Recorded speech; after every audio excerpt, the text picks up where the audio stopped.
क्या आपको पता है साल 2025 ने न्यायपालिका को लगातार खबरों में बनाए रखा है। अगर मैं मार्च 2025 की बात करूं तो दिल्ली हाई कोर्ट के justice Yashwant Verma unaccounted cash controversy आपको याद होगी, और अब साल खत्म होते होते दिसंबर 2025 में मद्रास हाई कोर्ट के जस्टिस जी आर स्वामीनाथन एक कंट्रोवर्सी में बने हुए हैं और उनको हटाने के लिए इम्पीचमेंट मोशन लाया जा रहा है। क्या है पूरी कंट्रोवर्सी और ये इम्पीचमेंट मोशन होता क्या है और इंडिया में जजेस को उनके पद से कैसे हटाया जा सकता है, आइए डिटेल में जानते हैं। सबसे पहले तो तमिलनाडु के मदुरई में तिरुपुरकुंद्रम हिल्स पर एक स्थान है जो भगवान मुरुगन को समर्पित है और भक्तगण वहां पर जाते हैं और सदियों से वहां पर दीपदान करते हैं पहाड़ी पर। लेकिन इस बार कुछ अलग हुआ। क्या हुआ, डीएमके की सरकार ने वहां पर भक्तों को दीपदान करने से रोक दिया।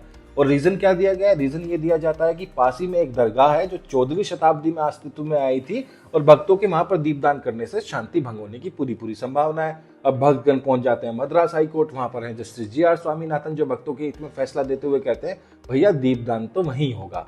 लेकिन इससे तमिलनाडु की सरकार आक्रोश में आ जाती है और उस पूरे फैसले को मानने से मना कर देती है और भारी पुलिस बल का प्रयोग करते हुए भक्तों को दीपदान करने से रोका जाता है।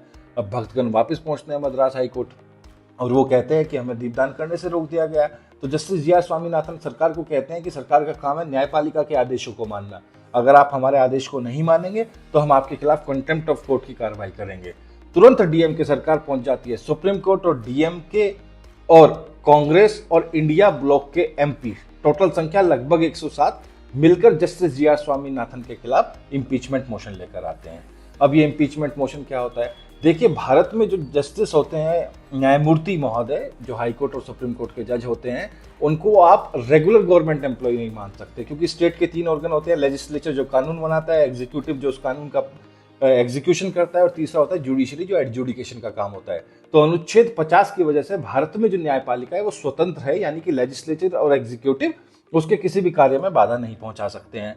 तो अब होता क्या है, इम्पीचमेंट में सबसे पहले मोशन लाया जाता है पार्लियामेंट में और वो दोनों हाउस में स्पेशल मेजोरिटी से पास होना चाहिए और एक इंक्वायरी कमेटी भी बनती है। और उसमें लगता क्या क्या है, अगर आप संविधान के अनुच्छेद 124(4) और 217(1)(b) प्लस जजेस इंक्वायरी एक्ट 1968 को एक साथ रख के किसी भी जज के खिलाफ महाअभियोग की जो प्रोसीडिंग्स है वो ला सकते हैं। तो अगर आपको इसके बारे में डिटेल में जानना है, कमेंट सेक्शन में डेफिनेटली मुझे पार्ट 2 के लिए बताइएगा। प्लीज शेयर कीजिएगा, लाइक कीजिएगा, सब्सक्राइब कीजिएगा। Thank you very much.